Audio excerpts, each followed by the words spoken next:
Salah satu jenis uang adalah uang kertas, dan uang jenis ini memiliki nilai nominal dan nilai tukar yang tinggi. Untuk membuat uang kertas, ternyata memiliki proses yang rumit dan panjang. Hal ini bertujuan agar uang kertas memiliki ketahanan serta tidak mudah dipalsukan. Dan berikut ini adalah proses singkat pembuatan uang kertas. Uang kertas pertama diciptakan di Cina tahun 960 sampai 1279 Masehi pada pemerintahan Kaisar Zhenzong yang bernama Jiaozi. Uang kertas ini dapat ditukar dengan uang berbasis koin dan dapat ditukar antar individu. Sementara itu, praktek penggunaan uang kertas baru mulai populer di Eropa pada abad ke-17 dan terus berkembang hingga sampai saat ini. Untuk di Indonesia sendiri, lembaga yang berhak mencetak uang adalah Bank Indonesia melalui Perusahaan Umum Percetakan Uang Republik Indonesia atau Peruri. Dan meski bisa mencetak uang, negara tidak bisa sembarangan mencetak uang sebanyak-banyaknya. Hal ini dikarenakan jika suatu negara mencetak uang dalam jumlah banyak, hal tersebut malah akan memiliki dampak negatif bagi negara tersebut. Jika uang dicetak terlalu banyak, nilai uang akan turun, serta dengan banyaknya uang yang beredar di pasar, maka akan membuat harga barang semakin naik. Selain itu, untuk mencetak uang ini juga membutuhkan biaya yang sangat mahal. Dalam membuat uang kertas baru, memerlukan beberapa tahapan, seperti mengadakan rapat untuk membahas berapa banyak uang yang harus dicetak atau dibuat. Setelah menentukan jumlah uang kertas yang akan dibuat, kemudian proses pembuatan uang mulai dikerjakan. Sebelum mencetak uang baru, perlu dilakukan desain uang kertas. Setelah desain uang kertas ini selesai, proses selanjutnya adalah engraving yang nantinya digunakan untuk mesin print. Untuk saat ini, proses engraving ini dapat dilakukan dengan menggunakan bantuan komputer. Namun pada zaman dulu, proses ini dilakukan secara konvensional, yaitu plat besi diukir menggunakan alat ukir oleh seorang engraver.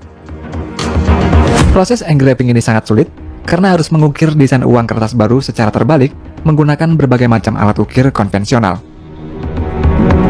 Untuk mengukir desain pada plat besi, seorang engraver menggunakan alat kaca pembesar, karena pengukiran tersebut harus diukir dengan sangat detail dan dalam ukuran yang sangat kecil.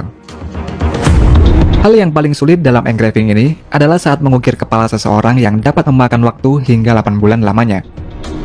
Alasan mengapa uang kertas kebanyakan ada gambar kepala seseorang dikarenakan faktor keamanan. Gambar kepala pada uang kertas dibuat dengan detail-detail khusus yang sangat kecil ukurannya, sehingga susah untuk ditiru. Bahkan jika seseorang meniru pun, maka akan langsung ketahuan. Setelah engraving selesai, ukiran tersebut kemudian diberi plat plastik khusus, lalu plat plastik ini disatukan dengan plat plastik lainnya. Selanjutnya disemprot dengan lapisan perak tipis, dan kemudian dimasukkan ke dalam wadah yang berisi cairan nikel. Setelah berjam-jam, nikel akan menempel pada plat plastik tersebut. Nikel yang menempel pada plat plastik ini kemudian diambil dan plat plastik akan dihancurkan. Lembaran nikel inilah yang nantinya akan digunakan untuk mencetak uang kertas baru. Setelah itu, lembaran ini dilapisi dengan krom agar mengeras dan kemudian dibentuk sesuai dengan standar pada mesin printing press. Jika di Amerika, plat untuk mencetak uang kertas ini dapat mencetak sebanyak 32 juta US dollar sebelum plat tersebut rusak, sehingga dibutuhkan banyak plat cetak yang banyak dalam proses pembuatan uang kertas baru. Selanjutnya, sebelum uang kertas dicetak, maka kertas yang akan digunakan untuk mencetak dibuat terlebih dahulu. Salah satu bahan baku dalam membuat uang kertas adalah kapas yang berkualitas tinggi. Setelah diproses hingga menjadi bubur, nantinya akan menjadi gulungan kertas yang diberi tambahan material lagi, sehingga lembaran-lembaran kertas ini akan berbeda dengan kertas pada umumnya dan proses tersebut dirahasiakan. Untuk di beberapa negara, uang kertasnya menggunakan kertas polimer yang terbuat dari film plastik transparan. Uang kertas polimer ini memiliki ketahanan yang lebih tinggi, namun tidak tahan terhadap panas. Kemudian setelah kertas jadi, maka akan diberi fitur pengaman. Salah satunya adalah security thread atau benang pengaman. Benang ini berfungsi sebagai penanda uang asli sehingga tidak akan mudah ditiru atau dipalsukan. Security thread ini terlihat seperti dianyam pada uang kertas dan memiliki posisi vertikal serta terbuat dari plastik khusus. Plastik untuk benang pengaman ini memiliki panjang yang bervariasi. Pada plastik tersebut, terdapat angka dan huruf yang kemudian dimasukkan ke dalam kertas menggunakan tekanan dan juga panas. Selain benang pengaman, juga terdapat watermark, yaitu pola atau gambar yang muncul pada uang kertas dan dapat dilihat dengan pencahayaan tertentu. Dan proses memasukkan watermark ke uang kertas yang sebenarnya sangat dijaga ketat dan dirahasiakan. Sebelum siap di-printing atau dicetak, gulungan kertas akan diinspeksi terlebih dahulu. Setelah itu gulungan kertas akan dipotong menjadi lembaran. Lembaran kertas yang lolos inspeksi akan ditumpuk menjadi satu bagian, di mana tiap tumpuk lembaran kertas berisi sekitar 20.000 lembar kertas. Dan kemudian tumpukan kertas itu akan dikirim ke tempat percetakan. Lembaran kertas itu akan masuk ke dalam proses offset printing. Proses ini seperti menyablon pada kedua sisi uang kertas dengan warna dasar uang. Offset printing ini harus sesuai di kedua sisinya hingga hitungan milimeter. Untuk selanjutnya adalah intaglio printing, yakni proses mencetak uang kertas sehingga hasil cetakan akan menjadi sedikit timbul di atas permukaan uang kertas.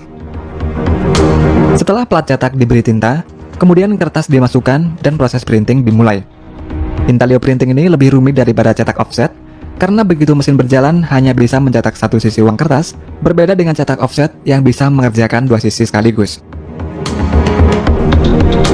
Ketika selesai dicetak, lembaran uang kertas ini kemudian diperiksa, dan lembaran uang itu akan dimasukkan ke dalam mesin scan untuk melihat standar kesesuaiannya. Tidak hanya itu saja, kepadatan tinta pada lembaran uang kertas juga dilihat apakah sudah sesuai dengan standar atau belum. Selanjutnya, setiap uang kertas akan diberi nomor seri. Salah satu tujuan nomor seri uang adalah untuk mengetahui jumlah uang yang beredar dan menjadi identitas dari setiap uang yang beredar.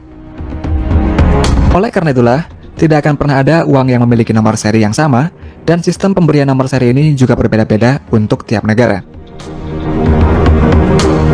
Setelah diberi nomor seri, uang kertas tersebut akan diperiksa lagi untuk mengecek kesesuaiannya.